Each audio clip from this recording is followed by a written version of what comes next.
राजेश खन्ना को बिलाशुबा बॉलीवुड का पहला सुपरस्टार माना जाता है क्योंकि इन्होंने सन 1960 और 70 के अशरे में जिस फिल्म में भी काम किया वो बॉक्स ऑफिस पर हिट हो गई।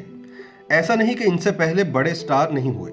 दिलीप कुमार, देव आनंद और राज कपूर सब ने मकबूलियत की बुलंदियों को छुआ, लेकिन फिल्मी तज्जियाकार कहते हैं कि जिस जुनून का शिकार राजेश खन्ना के चाहने वाले हुए, बॉलीवुड में इसकी कोई नज़ीर मौजूद नहीं।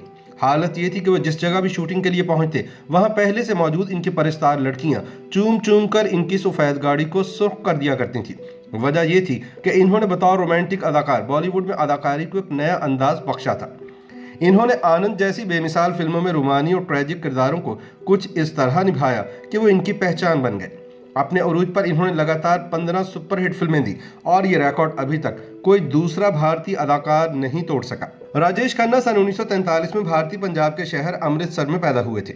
इनके करियर का आगाज सन 1966 में चेतन आनंद की फिल्म आखिरी खत से हुआ, लेकिन सन 1973 में आराधना की रिलीज के बाद वो रातों रात सुपरस्टार बन गए। इस गोल्डन जुबली फिल्म में इन्होंने शर्मिला टैगोर के साथ बाप और बेटे का डबल रोल निभाया था। इनका डायलॉग बोलते हुए सर को एक खास अंदाज में झटकना, मुनफरिद चाल, गमगीन आंखें और मखसूस अदाएं शायकीन के दिलों में घर कर गईं। इसके बाद राजेश खन्ना की सुपरहिट फिल्मों का एक ऐसा सिलसिला शुरू हुआ जिसका जोर थमने का नाम ही नहीं ले रहा था।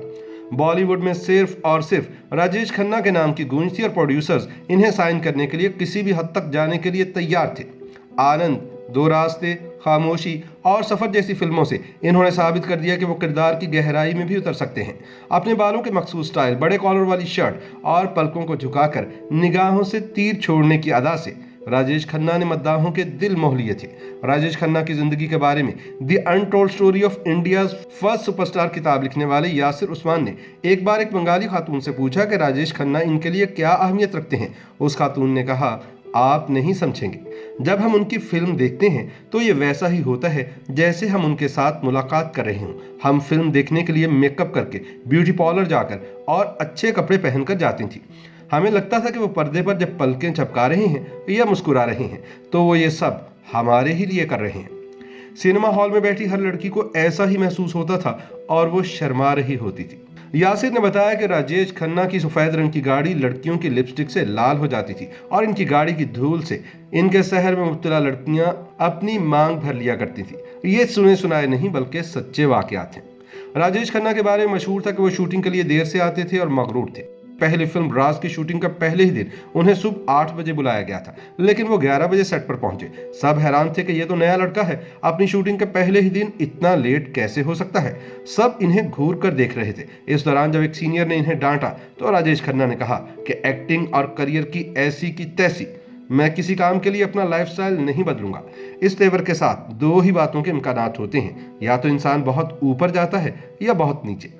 लेकिन राजेश खन्ना ऊपर से ऊपर ही जाते गए। जिस फिल्म ने राजेश खन्ना को मशहूर बना दिया वो थी शर्मिला टैगोर के साथ आराधना। यूं तो ये फिल्म शर्मिला टैगोर के लिए बनाई गई थी, लेकिन इससे ज्यादा मदद राजेश खन्ना को मिली। उस्मान बताते हैं कि उस जमाने में सोशल मीडिया था और ना ही टीवी चैनल्स। ऐसे में एक लड़के का लोगों के दिलों पर कब्जा कर लेना कोई मामूली बात नहीं थी। उनकी हर फिल्म हिट और ब्लॉकबस्टर हो रही थी। बड़े बड़े थिएटर्स में 6-7 महीने सिर्फ राजेश खन्ना की फिल्में चलती रहीं। हिंदी फिल्मों के मशहूर मुसन्निफ सलीम खान ने बताया कि राजेश खन्ना के लिए लोगों में ऐसी दीवानगी थी जो उन्होंने इससे पहले कभी देखी ना इसके बाद। उनका ख्याल है कि लोग राजेश खन्ना में खुद को देखते थे। उनकी मुस्कुराहट लड़कियों को अपनी जानिब खींचती थी। उनकी आवाज़ तो अच्छी थी ही, उनकी फिल्मों के गाने भी बहुत ही उम्दा साबित हुए। यूं तो राजेश खन्ना पर बनने वाली लड़कियों की कमी नहीं थी, लेकिन इनकी सबसे नज़दीकी दोस्त थी अदाकारा अंजू मेहत्रो। अंजू इनकी ज़िंदगी में तब से थी जब वो फिल्में हासिल करने के लिए मुश्किलात से गुजर रहे थे। अंजू ने इनका बहुत साथ दिया। अंजू भी इन दिनों स्ट्रगल कर रही थी। जब वो स्टार बन गए तब वो अंजू के घर जाया करते थे। घर के बाहर खड़ी गाड़ी को स्कूल की लड़कियां घेर कर खड़ी हो जाती थी, लेकिन फिर राजेश खन्ना और अंजू के रिश्तों में दरार आ गई। वजह यह थी कि इनकी जिंदगी में डिम्पल कबाड़िया आ चुकी थी। वो उम्र में राजेश खन्ना से 15 बरस छोटी थी, लेकिन राजेश ने चंद ही दिन में डिम्पल से शादी का फैसला कर लिया। कहा जाता है कि राजेश खन्ना अपनी कामयाबी को संभाल नहीं पाए और मगरूर हो गए। फिर दौर बदलना शुरू हो गया। बॉलीवुड फिल्मों में अमिताभ बच्चन जैसे एंग्री यंग मैन का दौर शुरू होते ही रोमांटिक किरदार अदा करने वाले राजेश खन्ना जैसे फनकार मुश्किल में आ गए। लेकिन उन्होंने अपना करियर बचाने के लिए कुछ एक्शन फिल्मों में भी काम किया, जिसने उल्टा इनके करियर को नुकसान पहुंचाया। दौर बदल रहा था, लोग रोमांस से एक्शन की जानिब जा रहे थे। तभी सुपरहिट एक्शन फिल्म जंजीर आ गई। इसके बाद शोले और दीवार ये तीनों फिल्में सुपरहिट हो गई, लिहाजा रोमांटिक की बजाय एक्शन वाले किरदार उभरने लगे। राजेश खन्ना रोमानवी एक्टर थे। अचानक फिल्मों का ट्रेंड बदलने से वो डिप्रेशन में चले गए। फिर वो वक्त आया जब मशहूर फिल्म नमक हराम के एक सीन में अमिताभ बच्चन के लिए थिएटर में वैसा ही शोर मचा जैसा राजेश खन्ना के लिए आराधना के वक्त मचा करता था। लोग खन्ना को छोड़कर अमिताभ बच्चन जैसा हेयर स्टाइल बनवाने लगे। हुजाम राजेश खन्ना के बालों का स्टाइल 2 रुपए में बनाते थे, लेकिन अमिताभ बच्चन का 3 रुपए में बनने लगा। यानी राजेश खन्ना का जवाल शुरू हो चुका था। इससे पहले राजेश खन्ना की अपनी बीवी डिंपल कपाड़िया के साथ भी अलहदगी हो चुकी थी, लेकिन तलाक नहीं हुई थी। दोनों की 2 बेटियां थीं। इनके दामाद और ट्विंकल खन्ना के शौहर अक्षय कुमार के मुताबिक राजेश खन्ना के साथ उनके दोस्ताना मरासिम थे और वो अपनी बेटियों से बेइंतहा मोहब्बत करते थे, लेकिन उन्हें औरत जात से नफरत हो चुकी थी। राजेश खन्ना के जवानी के दिनों के साथ ही रजा मुराद के मुताबिक राजेश ने अपनी जिंदगी में नज़्म ज़ब्त से काम नहीं लिया। वो बहुत सारी शराब पीने लगे थे। इसी वजह से बेपनाह कामयाबी के बाद इनकी स्टारडम ज्यादा देर कायम नहीं रही। राजेश खन्ना मौत से पहले कैंसर का शिकार हो गए थे और गुमनामी की जिंदगी गुजार रहे थे, लेकिन जैसा उन्होंने अपनी फिल्म आनंद के एक डायलॉग में अमिताभ बच्चन से कहा था, जिंदगी और मौत ऊपर वाले के हाथ में है, जहां पना इसे ना तो आप बदल सकते हैं और ना मैं। कौन कब कैसे उठेगा ये कोई नहीं बता सकता है।